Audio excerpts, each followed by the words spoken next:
Hi, everybody. Welcome to episode 16. Yay! The 2021 film, Jungle Cruise. Dun dun dun. Let me get here. You give me the background music. I'll introduce that one again, okay? Go ahead. Okay. Episode 16, the 2021 film, Jungle Cruise. That kind of sounded like I was announcing, like, football players to come out. Yeah. Yeah. Mine was kind of more of a circus theme. I feel like. All right. Everybody forget that part. We'll just Jungle Cruise, episode 16. There we go. Jungle Cruise. I like this movie. Yeah, I honestly do like this movie. I think I've got some fixes because there were some parts that I think it got kind of bogged down. Yeah, it needed a few tweaks. Yeah. But overall, it was a good movie. Yeah, I mean, it did. It was not a massive disappointment. Yeah. When we first watched it. I will say that it borrowed heavily from other films. Yeah. It was definitely Mummy light. I felt like that it took the Mummy as a template. Very much so. And just kind of whoop. Yeah. Created a jungle story out of the Mummy a little bit. Yeah, it wanted Obviously, to be Mummy and broke Pirates of the Caribbean. A little Indiana Jones in there. Desperately, right. But I think it kind of lacked a lot of the charm and the real humor that those films kind of had. It just basically narrowed down to just some one-liners to make the comedy click. Well, and I mean, literally puns and one-liners. Puns, yeah. Oh, so many puns. So many Which puns. they made part of Frank's character. Yeah. Just the puns. Yeah. But also just, some kind of more quirky, cartoonish moments to add humor rather than just having the characters respond to the moment in sort of a funny way. Right. And this is something that, like, writers will do, and I think it's kind of a lazy... I mean, no offense. No offense. A little bit lazy. No offense, writers of the 2021 film Jungle Cruise. But it just was like when you rely on just jokes, if they don't land, then you've got bad jokes. Right. But if you're telling a funny and interesting story with interesting characters, the humor comes from that. It does. If that makes sense. So from their reactions to the situations that they're in. That's right. But also, you have to have... Do I go here? You have to have an actor that can deliver the jokes with a certain amount of timing. And I will say this. The Rock is not unfunny. He is funny. I mean, like... One of my all-time favorite movies is Jumanji. Jumanji, exactly. And he is literally perfect in that role. He so funny. He nails it. This one, I don't know. Was he the right fit for this role? That's part of one of my hot takes. I don't know about that. That's one of my hot take missteps. But I'll go ahead and throw it out there now. Okay. One of my hot take missteps. Yeah, the Rock was honestly miscast. Look, Rock, if you ever hear this, man, don't come for me, bro. We love you. Yeah, I think you're great, but I think this was a miscast. I mean, could you imagine like a Chris Pratt in this? Oh my gosh. Yeah. Right? Yeah. I mean, somebody like truly funny that could it really... just felt like, I don't know, it just felt like The Rock's personality was not actually what was written. Right. And that he was cast because he was a big name, but not necessarily because he could pull off this kind of funny, quirky character. Yeah. Again, he's perfect. There's a lot of roles that The Rock is perfect for and that he's done really, really, really well. This was not my favorite role for him. Yes. So let's do a quick summary if people haven't seen this gem of a movie. Yeah. And remind us. Yeah. Remind us all what it's about. Well, it's starts in 1916, so beginning of the 1900s. Okay, and apparently where women don't wear pants is like such a big deal. It was weird. They did make a big deal. They really made a big deal about this. They even called her pants throughout the whole. I'm like, okay. I think they just wanted to give her a nickname, and that was, I guess. charming. Right. So it follows a adventurous botanist, Dr. Lily Houghton, and it's Emily Blunt plays this character, and she's great. Yeah, I think she's a very talented actress. love Emily Blunt. She's very, very talented. And her foppish brother McGregor, they travel to the Amazon seeking this legendary tree of life. They've known about this tree, and they're like, oh, we got to get there. It's supposed to possess healing powers. And they hire Frank when they get there, and he's this wisecracking, literally one-liner kind of pun-driven. Con artist. Yeah, con artist, riverboat captain. And he's scamming these tourists, and he's guiding them upriver and blah, blah, blah. And then they're pursued. But he's not scamming them well. No, he does a bad job of this scamming. This is a very jankily run situation here. And they're pursued by this German prince. I'm going to mess it up. Wilhelm. He even does close enough. Yeah, he does that in the thing. It's Prince Wilhelm. Okay, what, bro? I don't. Whatever. The prince. So I'm just gonna call him the prince. Yep. And in a submarine. Yeah. There's a submarine in the Amazon that. Yep. Somehow they got in there, and maybe I don't know enough about. Maybe that's a thing. And maybe the Amazon is super deep. Huge. I know it's really huge. I know the Amazon is big. It's not like. But is it that deep? It probably all the way. I guess that's what I'm. I get that there's probably places where it's deep enough for a submarine, but he followed them all the way upriver. He followed them all over and through like rapids and stuff, which wouldn't really affect him that much. I guess not. I don't know.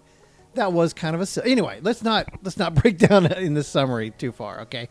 But anyway, this prince is following them via submarine. And also these haunted, cursed conquistadors that are bound by the jungle for centuries, right? They're part of this as well. And the group kind of faces these supernatural dangers as they unravel the mystery of this tree of life. Yeah. Right? Along the way, Frank is kind of found out by Lily in this shocking secret that he is actually almost 400 years old. He's one of the conquistadors. He was one of the conquistadors, and he's cursed as well. Yeah. And he's kept alive by basically the river somehow. Yeah. And in this climactic battle, as the tree of life it is blooming, as which they're all chasing for, Lily and Frank defeat the prince and the conquistadors, and they secure a single petal before the tree withers. Right. Right. And then Frank basically is this choice of mortality over eternal life. And then he chooses just mortality and back to London. Yes. Which I thought was odd. But again, we'll get to that. And then Lily and Frank embark on these new adventures together, driving a motocar. A motocar. Honk, honk, rattle, rattle, crash, crap, beep, beep. Yes. Yeah, that was kind of the end of the movie. Yep. Which, was interesting, but that's how it actually happened. So what did we like? What was something, that you liked? I liked a lot of things about this movie. One of the things I really liked was just kind of the aesthetic of the movie. Right. I just really, I loved the way that I loved the setting. I loved like the art direction. The art direction. Yeah. Costumes look great. There was great. Yeah. I mean, visually. Yeah. Like this is a movie that I really that's the style that I really like. Yeah. It was set up perfectly for a great adventure. Right. I loved that. I loved the music. I like the story, actually. There's parts of the story that I think are really intriguing. I mean, if you're going to create a story around a ride, this isn't bad. This isn't bad. This is a good take on it. If you're going to create a story around a ride in Disney World, I mean, it's pretty creative. Well, they did it. They made a whole huge franchise for pirates. I'm sure that they were trying to do... I mean, because they were trying to copy the playbook. It was obvious. It was obvious they were trying to do this. And I think it was a good effort. It wasn't quite as impactful as like Pirates of the Caribbean, but it was good. I loved Emily Blunt in it. There were several things that I really liked about the movie. Basically that was mine as well. I mean, the premise of the film worked for me. I dug it. I thought it worked. I thought the idea of it worked. I thought it wasn't quite executed as well as it maybe could have, because some of this, it just kind of got muddied down in some of the subplots. Sure. But, the idea of it, I think, worked really well. Yeah. Well, thus the podcast. Yeah, there we go. So... hot take misses, man. Okay, so I've got a couple. We've already named one of them. I wrote that The Rock was honestly very wrong for this project. Yeah. It feels like he was. And again, I like The Rock. He's a good guy, and I mean he's in like everything. And I'm sure he will be the subject of many movies to come, because he does everything. There's going to be missteps. I've already got an idea for one, and I was like, oh, there's another Rock project. Oh, okay. So it's going to happen, Rock. And so nothing against you, buddy. I mean, you're clearly doing great stuff. But there's some missteps in your films. But I think he was just wrong for this project. But my other one was, okay, there's a scene where it's in Act 2 where they get these little darts in their necks. Yeah. Because they're going down the river, and it's these indigenous people, and they're basically saying, all right, give us the arrowhead and we'll let you go free. Right. And The Rock is going, he's doing his the language. He's translating it. Right. And it's a complete setup. Completely set up. He had already set it up before, and he's working with these people. He's working with these people. The Rock is working with these people. Well, that's the exact scene from Maverick.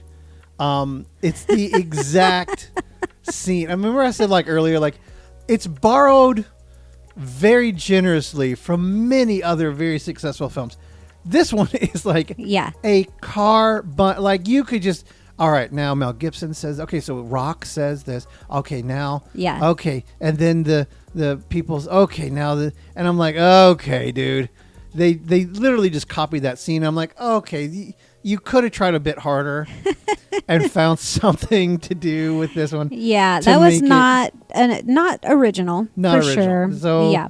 I mean, it's said in Hollywood that the only ism in Hollywood is plagiarism, and I get that. Sure. There's nothing new under the sun. Nothing new under the sun. And this is proof. This is copied and exactly. Exhibit A. Exhibit A. But yeah, that's funny. I agree with you. That's so funny. All right. Do you have a hot take? Yeah, I guess so. My hot take is there's this character at the beginning of the jungle that Frank owes money to. I don't really remember his name. Nilo, something like that.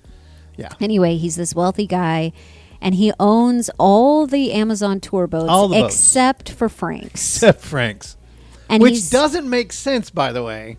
It doesn't make sense because The Rock's been there for 400 years. No, this is why I'm struggling with it. Yes. So he says later, The Rock says later, that he literally built this town. He was the builder of the town. He established this town. Made friends, saw him go. Yeah. And somehow now he has lost control of all the enterprise, all of the economy in this town to this guy. Golden Toothed man. Right. Yeah. Well, listen, we've already got plenty of villains. We've got a German prince. We've got evil cursed conquistadors. Right. We don't need Mr. Nilo. He was very, very unnecessary to me. So that's my hot take. I love the actor who portrayed him. Oh, yeah. He's amazing, but he's very good. Just the character itself felt like it was not needed. Right. And I think she could have come to this town and kind of been disgusted by The Rock without him having to manipulate her, that he was Mr. Nilo and all that kind of stuff. Yeah. I just don't think Nilo was necessary. Yeah, the whole thing of I'm going to take your motor out of the boat because you owe me money. You owe me money. Frank owes me. Yeah. How does basically Frank started this town? How could he owe anybody anything? Yeah, he has to have been accumulating wealth for the last 400 years. Yeah. It just didn't make any sense to me why he was in the position he was in, and I felt like they just wanted that character, and he was unnecessary to me. Right. Okay, so let's get into Act 1. The setup in London, the London to Amazon time frame here was just kind of. It didn't work for you. It didn't work for me. Some people might have liked it. I don't know. I didn't want to start in London. The museum with Lily and stealing the arrowhead just kind of, for me, it drags, and it also just takes, I feel like, too long. They front loaded all the exposition about the Tree of Life and the Conquistadors' curse, and even the German villain before we even meet Frank. Yeah. And to me, you kind of gave us the cool stuff. I would rather discover that, there. And so for a fix, I think it needs to be streamlined. I think we start in the Amazon, right? Frank's river tour and his scams, right? And then you cut to Lily already knowing that she needs Frank, because I thought it would be kind of fun if, like, we saw Lily on one of his tours earlier. Yeah, maybe when she was younger, or... Not necessarily younger, but like, younger as in like maybe a couple years younger. Oh, okay. Yeah. So like she's going. She's been to the Amazon. Maybe she's been to the Amazon, and that's where she heard the story. Oh. Yeah. Like she's there, and she's like, what's going on with it? This is amazing. Okay. And then she's like, for a couple of years doing some research, and she's trying to get this stuff. And whenever this comes into London, she's like, here's my chance for the arrowhead. And she yoinks it. She yoinks it and then heads back to the Amazon. Yes, I like that. I kind of agree with you. I feel like we should have started in the jungle. Right. With Frank. Right. And by doing that, it's a bigger adventure, not a dusty library heist. You know? And that's, I think, a cooler way to start that journey, because and also we can show her, because she's got, you want to show eventually, and we'll talk about this at the end, they have a romance that buds out of this. But she hated him from the beginning, and I think that's a little, it's a little played, where it's like, she's very standoffish and he's playful and silly, and then he wins her over. Right. She's super serious. There's nothing wrong with having her on the tour. Takes herself too seriously. Yeah, exactly. It's the playbook for every, we got to show her not liking him. Yeah, what if he was okay? She was on the tour and she was like, oh, he's handsome and clever and interesting, and she has a little bit of crush on him right there at the very beginning. We plant the seeds. Yeah. Yeah. And then it's maybe later when she finds out that he's a con man that she's her attitude towards him is spoiled a little bit. And then when she learns what he really, really is, she's like, oh, that's why. And he justifies those actions, and she's like, oh, I can like you again. Yes. Problem solved. I like that. Yeah. There's the two main character missteps for me. It's like, okay, so Frank is this cheesy boat captain, skipper. Skippy. Yep. To Lily. To she Lily. calls him Skippy. And the boat tour has all these fake hippos and staged attacks and stuff. And it's supposed to be like this nod to the Disney ride. Yeah. I get that. But it just slows the momentum and makes him look like a buffoon rather than this lovable kind of hero. Right. None of the people on the boat are fooled by any of this stuff that he's doing. Not really. I mean, at the very end, they're kind of like, oh, when they got attacked by, and see, that's what I'm going to get to. When they got attacked by these, what they thought were these indigenous people of the Amazon. Right. And then they were like, oh, we're really... Right. We're really scared. And then Lily is supposed to be this brave and strong, but she's kind of not. She's always in danger, and they're like, whoops, sorry. She's like accidentally a hero. Well, that's the interesting thing about her character for me, is that they were trying to show her as this sort of brave adventurer, but really she's just reckless. Honestly, there's not a whole lot that's brave about her. Right. And she's literally not focused at all. She's just a reckless person. Everything she does kind of just happens out of luck to work out. Yeah. But it's not, I mean, she's brave. She's definitely brave. Very. But she's not thoughtful about it. No. She just jumps. She just jumps. Literally. She literally just jumps, and then other people are expected to like catch her. Yeah. There's a a lot to be said for that kind of a hero, but it's I don't know. It kind of becomes a little like it's not focused because she's like worried about the birds in the beginning and the monkeys, and I'm like, stay focused, girl. Get your head major on the majors. Let's go. Well, and because walking around being a Karen to everybody does not work for me.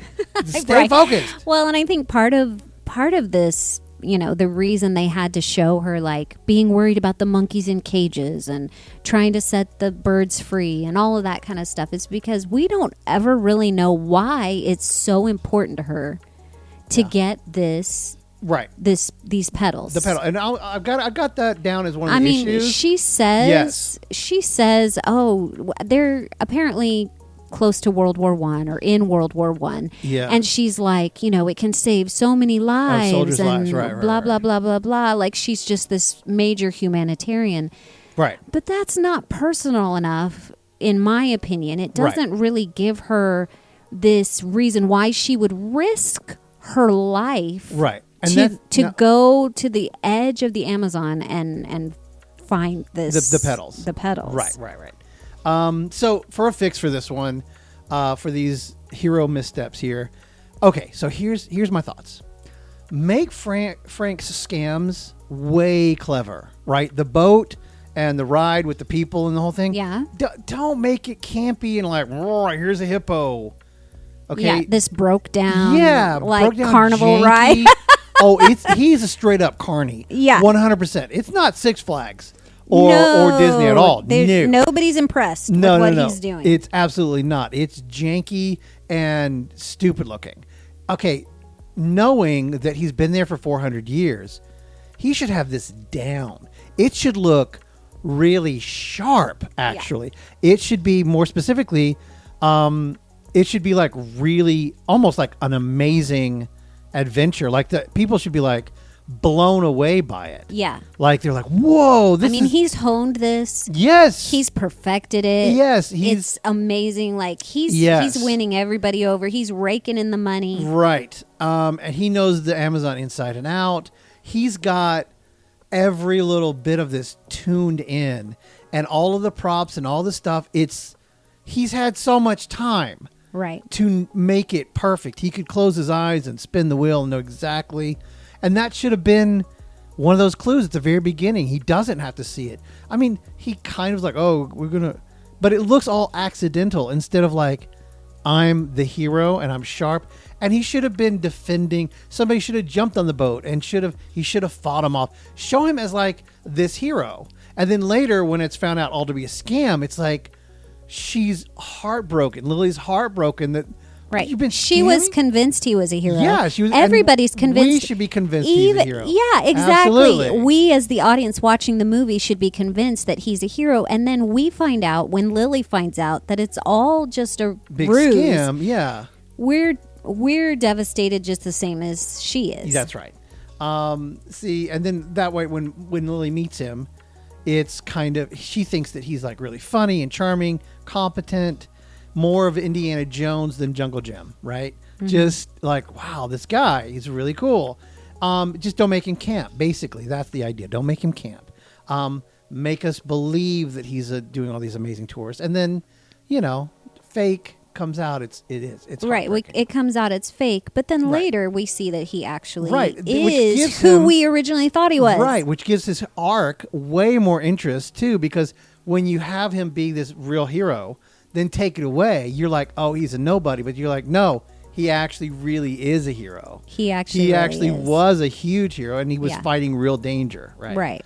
And then Lily I think she needs to start off brave and stay brave. She shouldn't be like accidentally like, oh, I fell perfectly. Hey, fellas, like, no. Yeah. Like she's she is absolutely, the equal to The Rock here. She's just as daring, and she makes good choices. She stays on focus. She's on task, right? She's not getting... Well, and she might not be able to do everything as well as he does, obviously. Which He's is been fine. around for 400. Well, but she needs to be equally as determined. Right. Which is why she has to have a good motive for doing what she's doing. For doing what she's doing, because she has to be absolutely determined but I'm saying to not turn back. Because if you don't have a good reason for being out there, I mean, there were several opportunities for them to just turn around and abandon the mission. And I'm not saying like I just kept thinking like, why doesn't she have? And I know she doesn't have a whip because they're like, there's another thing they're ripping off from another movie. But like, why doesn't she have like a really cool boomerang that she can skillfully use? Why isn't she a sharpshooter with a gun and blah, blah, blah? There's so many things that they could have given her. A skill. A skill that would have made her like super cool. Not just lucky. Exactly. And I was, seriously, at first I was like, oh, maybe a whip. No, I can't. That's Indy's thing. Oh, seriously, a boomerang would be so cool. Or her dad taught her sword fighting. Yeah, or something. She has some kind of skill that comes into handy. Right. On this adventure. Right. That's it. Just make her really brave and focused, and I think she would have been better off. And then obviously, that crush that she kind of had on him has got to play throughout the whole movie. Yeah. And we'll get to that at the end because, man, they shoehorned in a romance, like holding hands, like, oh, you're my love now. Okay, wonk wonk. All right, so the problem that you were talking about, it's fine that you did because it's literally the next thing. Lily's motivation. It's muddy. It's super muddy. It's muddy and muddled, and it didn't really work for me. She wants the Tree of Life to help humanity. That she said it several times. I'm so glad that that's vague and abstract. Yeah. It doesn't emotionally anchor her to anything. Yeah, help humanity. Once you hit those rapids, you're going to be like, forget humanity. Yeah, I'm saving myself. Exactly. Yeah. And that's for me. Then that's why it really doesn't work. For a fix, we give Lily personal stakes here. Her brother, that she loves very much, that she's brought on this trip, he's actually gravely ill. Yeah. And he's given a couple months, and he's lived a very cushy, soft life, but he's dying. Yeah. He's dying. She's actually ironically on the same quest as the conquistador. Yes. I'm saving my family. Yes. So then later on, she has a link, and she can actually understand, because we're going to talk about this, why the conquistador did what they did. Now, I'm going to state right now that in this film, the conquistadors, they do horrible, horrible things. They literally kill this whole tribe. They are wrong. They are bad. Exactly. We're going to state that clearly, because sometimes I think it's like, when we say things about like, well, that character should have redemption or something. But you're like, but no, they did. Yes, they did bad things. And that's the point. Is when people do bad things, if there's a chance for them to understand that they did wrong and have grace and forgiveness so that they can basically, everything can be at peace. Mm-hmm. I think that's a really strong storyline. And so that's kind of an idea here. Right. It can kind of mirror what the conquistadors have done. She is trying to help a family member survive. Yeah. Right? Yeah. I think that would have been a great motivation. Just basically proving her father's theories. To me, that's not strong enough. No, it's not to go through what she went through, not to be as determined as she is. Right. When it's something personal, it grounds the mission and makes her passion personal and not generic. Well, I mean, Frank is determined for a specific reason, right? He wants. I mean, he's under a curse. Right. He wants to lift the curse. Right. He'll do whatever it takes. He's been trying for 400 years. She has to have something equally as compelling as the conquistadors, as Frank. Right. She just has to have a better motivation. Has to. Act 2, Into the Jungle. Welcome to the jungle. Nice. Yeah, thank you. The tone. It's all over the place. I think it's 1 minute slapstick and silly, and again with the sound effects, like it literally does it. It It does. It had a lot of music that was very cartoony. Yeah. That sort of as it underplayed the scenes. It was like, what are we watching here? Is this a sitcom or is this a movie? Because I know that they were, again, walking this fine line. They were like, man, we want another, a pirates, kind of creation, epic adventure movie. Storylines, and it just couldn't. It couldn't do it. It was like, well, I think it could have. I mean, but it was like trying to play the balance between, we want kids and families to all be able to watch this, but also at the same time we want this really kind of storyline that has these scary bad guys in it, and like, where's the line?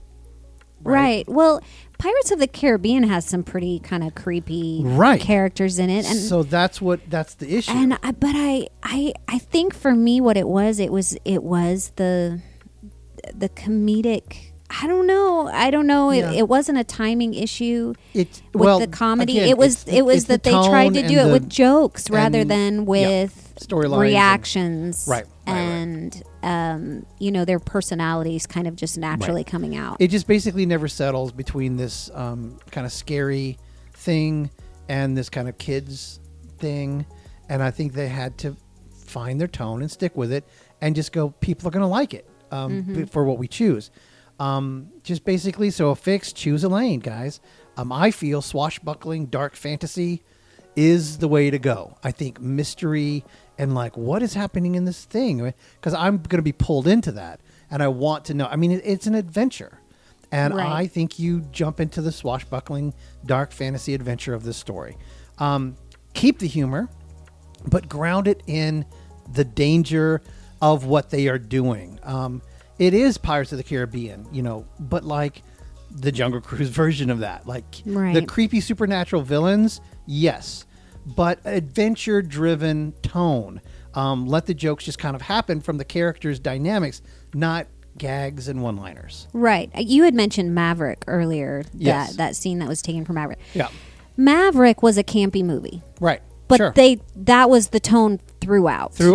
Yeah. It never varied from that. Right. This movie tried to integrate that kind of campiness and with the dark, kind of the more dark, kind of creepy when vines are villains. Yanking dudes into the jungle and they're like, yeah, dude, that's scary, man. Yeah, you gotta at that point you gotta kind of lose the camp, not the humor. We're not saying take humor out of the movie. No, you need the humor. There was humor in Pirates of the Caribbean. There was humor in The Mummy. Right. Yes. But there was also a very, very scary pharaoh Egyptian person that was like, I mean, in The Mummy, creepy. he was like hacky sacking the skulls of like mummies and stuff. I mean, it was scary, but it wasn't. It still had humor in it, but I didn't feel it was. But like it had campy. a tone. Right. Yeah. It had a tone. It had a clear tone.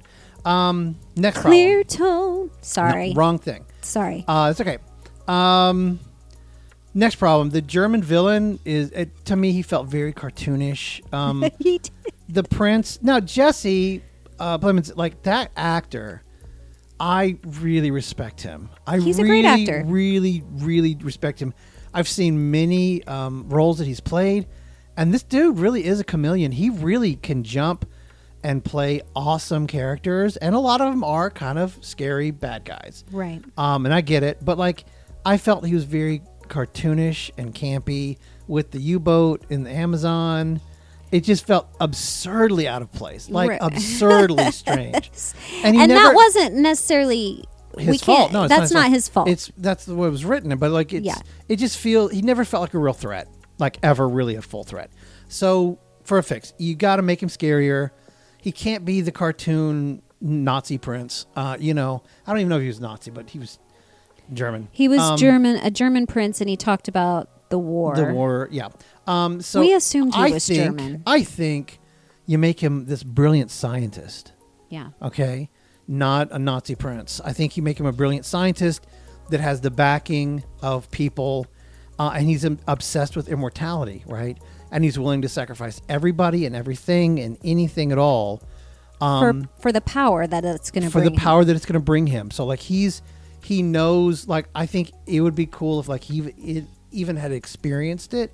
Like, he'd been studying this story, and he knows for a fact, like, that it's absolutely true. He knows it. Right. Other people doubt it. Other people maybe even think he's crazy, but he knows it. He knows that it's true, and he's if he could just get there. Yeah, he could make this happen.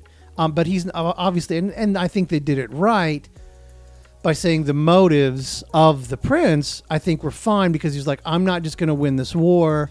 I'm going to rule forever. It was all about power for him. And that works for me. I don't have an issue with the motivation. He's a villain. He's the bad guy. But, and I'm going to talk about this next, he was, unfortunately, what I feel is like they made the main villain, and he shouldn't have been. No. He should definitely not have been the main villain. Right. He should have been hunting the arrow, hunting the tree, just like Lily is hunting the tree, but with totally different motives, and it's a race to the tree. Yeah, it's a race to get there, and of course, then again at the end, it's a race to get the blooming flower. That's the It's a race to get there. It's a race to do it, and it's a race even at the very end. So if he's not the main villain, then who is? What's the fix? Who is the main villain in this movie? The next problem. The conquistador villains are underused. Yes. The cursed conquistadors, the muds, the snakes, the bees, the snake main guy there, they are amazingly designed, number one, but very little screen time.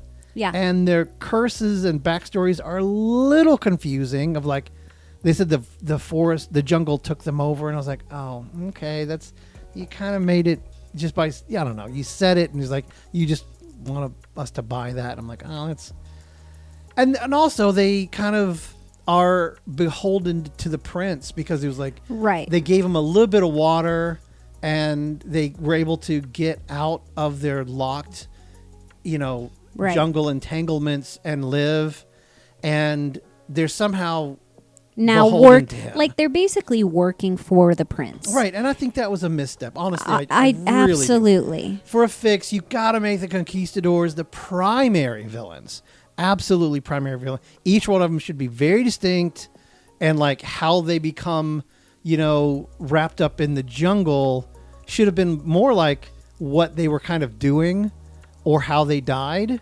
Yeah, you know what I mean? Instead of just like how the jungle took them over. I love that it's cool. It's like the snake person and the mud person and the bee person. Sure. But show the jungle swallowing them becoming that. You know what I mean? Yes. That would have been really, really cool. Right. Not trapped in a cave. And here's the other one. He's like, oh, I kept fighting. Because The Rock reveals. Frank reveals. Sorry, he's always Dwayne The Rock Johnson reveals. He's always The Rock. That's the issue. Yeah, he is always The Rock. He was never Frank. He was always The Rock. He reveals that like he trapped them in a cave because they were fighting, and they kept killing him over and over again. And of course, he can't die, so he trapped them in a cave, and they became part of the jungle. I'm like, dude, whatever, man. I think that they should have never like been trapped away in this cave. But they were always present, always trolling by the river. But they couldn't get to the arrow because the arrowhead was taken away from a completely different country, right? And they were like, "There's no, what do we do now?" And they should have seen it, like leave. They should have seen it leave, and they're like, "Oh, there's nothing we can do. They're trapped." But like making them like locked into making them obey the prince, right? Does not work for them. I mean, they could also be seeking the tree, but as the main villains, they're always there. We see them earlier. Right. They're always around the corner. Everybody has myths about these conquistadors. Right, because they're able to go up and down the river. They're able to stay close to the river as long as they're by the water. I don't mind them being cursed. I don't even mind the curse kind of corralling them into this area where they have to stay close to the river, but they need to be what everybody fears, including the indigenous people, including Lily. I mean, she might like not believe in them at first, but as soon as she gets her first taste, right, she knows what they are. Conquistadors, right. Like she's like suddenly aware what they're up against, right. And they even need to be against this German prince who's right. also trying to, like, exactly. He's having to fight them off, and he's having to deal with these. But he has superior tech. So basically, you've got Lily and the prince both going for the same thing. Them trying to take the arrowhead from whoever has it so they can be free. Yeah. Right? They know where the tree of life is and the whole thing. They know that. Yeah. That's not anything that they're confused about. But they're waiting for the arrow to come back to them. Right. And they're bringing them right to it. So yeah. That's, I think, the better storyline of this. Mm-hmm. Right? And I think that's kind of a big one. I think that is the biggest one. That changes kind of everything. You've got to switch the villain. Yeah.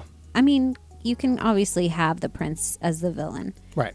But he's just a secondary. He's also fighting for survival. Right. Frank's backstory is revealed in a super clumsy way. This is just a quick one. The twist that Frank is 400 years old and is cursed like the conquistadors is kind of silly to me. I think it's a fantastic idea, but it's just awkwardly delivered. And it should be a more amazing thing. So I think for a fix, you seed it earlier. You show Frank recovering strangely from wounds. And like he's just like, no, it's going to be fine. And he wraps it up. Right. You know what I mean? But he speaks about the jungle with like it's super eerie. He just knows.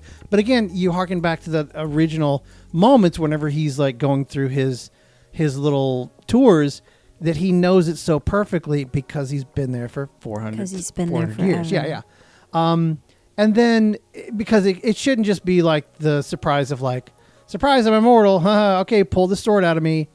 Because that whole scene, it was funny, but it wasn't like this big, what? Yeah. You're what? Because then he goes into this big narrative of what he is. And it's just, it should have been a bigger, more interesting reveal than he, I'm immortal, tee. Right. I'm like, oh, what man. if, I'm just imagining, like, what if, okay, so they see him die. Right. They think he's dead. Right. They're kind of trying to progress through the jungle. What if they get attacked by the conquistadors, and then he comes in and saves them, and she's like, what? I thought you were dead. I literally saw you die. Right. And then what if the conquistadors calls him by name, or says, my old enemy, or I don't know, something to reveal that he's not instead of him going, here's all these things, and then he can explain He can explain some of it, but I think the reveal for us and for Lily, of who he actually is. They literally had music when he was talking about who he was. The music they were playing under it was like do do do do do do do. Like it was like a cartoon, and just kind of this funny moment. And I think it shouldn't have been a funny moment. Should have been quicker, and should have been revealed in a better way. Agreed. Act 3, the Tree of Life, and the climax. All of this, these are, I think, kind of, they happen at the very end here. The ending just was confusing, and it was super CGI heavy, which is, I like CGI, and I thought they did a good job with it, but it was pretty much just like all CGI. Mm-hmm. So there's a puzzle of the arrowhead and like how they had to break it, and it was kind of odd and confusing. And then the battle at the end was just all CGI vines and conquistadors and explosions, and the stakes felt kind of muddy. Well, in this tree that we've been trying to get to for the last 2 hours, it bloomed for about 3 seconds. 4 seconds, yeah. And it was basically all spectacle over story is kind of what I felt. So for a fix, the puzzle that they had to actually break this arrowhead to get a gem out of it, which was weird, and then it was all of a sudden like out of nowhere. Here's my fix here. There should have been something that was staring everybody in the face the whole time. Oh. That like they go, and they even can say it together. Oh, it has to be a broken heart. whatever it was, because it came out of nowhere. Right. It has to be something that we've heard a bunch of times throughout the movie. Right. And all of a sudden it's we like, realize, that's what the that's key. been the key the whole time. The whole time. Yeah, that's one of those things that when you tell somebody the ending, and then all of a sudden people are like, what? Dude, I said it at the very beginning. And you go, that's exactly. Yeah. That's where it should have been. And then, of course, now the final act of them racing for the blossom, it should have been both of them, not just Lily. It should have been both the prince and Lily chasing for the final blossom, just because their race had been, it would mirror what they've been doing the whole movie, right? And then, at the end, it's got to be, you've got to force Lily to use the petal to heal her brother, because, of course, he's sick. Right. Save humanity. Right. Or free Frank from the curse, right? And it's got to be one of those things of like, the brother's like, you know what you have to do. And she, of course, heals Frank. And then he's got this thing of like, and he's, it like in the film, the moon opened back up a couple others that the brother was able to be saved too, right? And that's okay. I don't mind that. See, I would have reversed that. I would have said she would have saved her brother. Okay. That would have been the obvious choice. I think the brother would be better to like go, and then no, you can't. I'm sure he would have said that. Yeah. But then she was like, no, I'm going to save you. Okay. And I like that. she sacrifices the love of her life to save her brother. Yeah, that's strong. And then, we're all left thinking that, Frank's going to be a stone forever. He's going to be a rock? A rock. Oh, boy. I walked straight in. Headlong into that one, baby. That he's going to be a rock forever. And that's so great. And, but then something happens. Right. Either he had snuck a petal. Right. Or that we didn't know about. Yeah. Again, it's kind of like it mirrors the, we thought he was dead once before, and now we think he's dead again. And he had either snuck a petal, or the brother had snuck a petal, or something. Right. But something happens to where now we're able to save. But she's convinced that she has made a choice to give up this love. Sure. Yeah, that's good. I love it. Also here, I mentioned it earlier, the idea to, this choice, for almost like redemption, right, for the conquistadors. So here's the deal. The conquistadors, when you find out their story, it's actually kind of heartbreaking. Because they're trying to find, the main guy is trying to get the petal to save his dying daughter, which you want him to be successful with. You're like, as soon as you see his story, you're like, I would do the same. I would do the same. But now, again, he kills a bunch of people because he's like, the guy won't help me and my daughter's going to die. But it builds wrong, and it's really awful because like they show him like a second earlier playing with the kids and having good times, and he's like, okay, give it to me. No, stabby. Yeah. Like it doesn't. It looks like this instantaneous turn. But here's the deal. Like there should have been a moment where, they were trapped. They were trapped by the jungle, and they're given a chance at redemption of like, there's to give them like, I'm sorry. Yeah. I'm sorry for what, and the torture that they've been in for the last 400 years, that's it. They paid for their crimes. They paid for it, and they're allowed to then be consumed and die. Turn to dust and or turn whatever. To dust but somehow find peace. Find peace before they die. Yes. That gives some closure to that instead of going, those poor guys who like made a horrible choice to kill, but like trying to do the good thing by saving the daughter.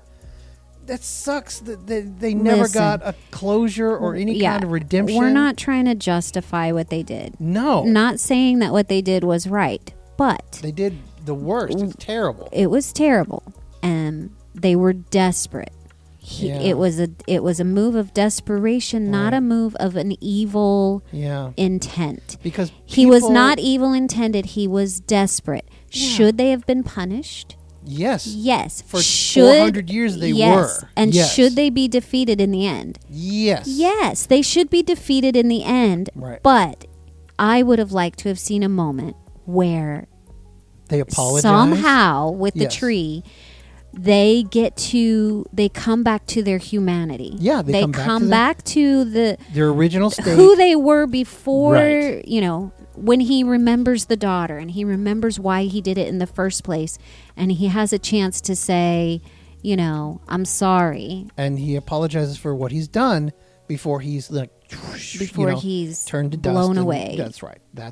I would have loved to see that. And then so the next one, the romance between Frank and Lily it never has clicked. This is a really fast one. It just never clicked, and all of a sudden they're just in love and holding hands, and it's like, okay, again, because the script said so. I'm sure that there's one of those moments where, somebody goes, well, don't they get together in the end? Mm-hmm. And the guy's like, I didn't write it like that. Do you want them to? Oh yes, it's a have to. It's a must. Okay. She jumps into his arms and he's like, hey, let's go together, pants, and let's be my girlfriend. It's kind of meh.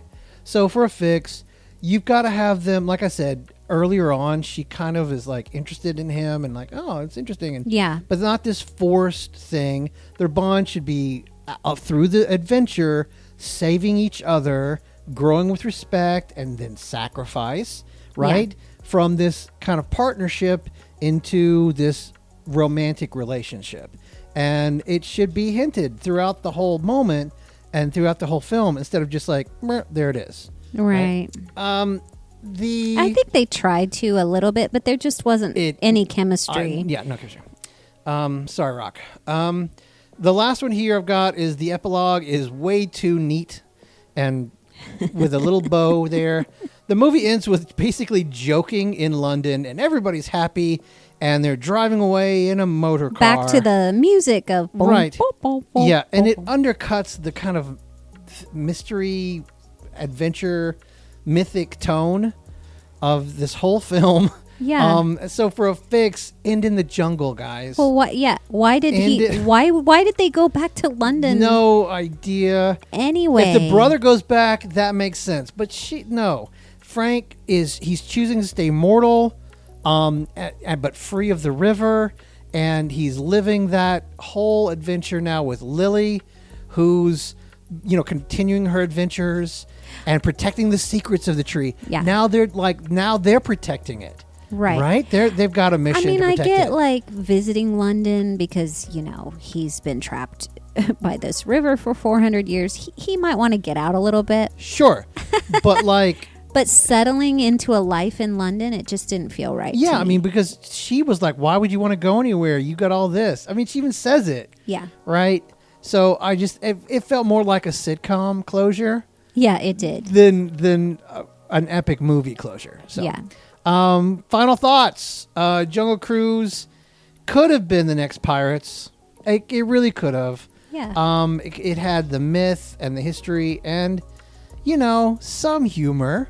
But it felt more like a patchwork of a lot of different films and a little bit too much CGI, in my opinion. But if you tighten Lily's motivation, make the sacrifices that they have to make throughout the film a little bit more real, and make each of those moments centered on the goal of why we're doing what we're doing, right? And also the villains being the conquistadors. Yeah. That making them the real villains, it could have really turned it from being this kind of campy, silly thing into a little bit bigger of a blockbuster. Yeah. With a little bit more staying power. I agree with you. I think those are some good fixes. Overall, I really do like this movie. I would watch it again. It's not one that I'm like, I'm never watching that movie again. Because there are some that we're like, thank God we've seen it. Now we don't have to see it again. But yeah, this is not one of them. I mean, I would sit and watch it if it was on. It's got a lot of good things to it. Yeah. But I think that with a few tweaks, it could have been an epic adventure story. Right. that they could have done sequels with, and continued the legend and the legacy of it. I think this was a one timer, and I think it's done. I'd be surprised if we see any more of these. So, all right, everybody, that's all we got. Hopefully you had a good time with us and you enjoyed the episode. If you did, share it with somebody. Remember to leave some comments, hopefully sweet and kind ones. And we'll see you next time. All right, see you next time. Bye-bye.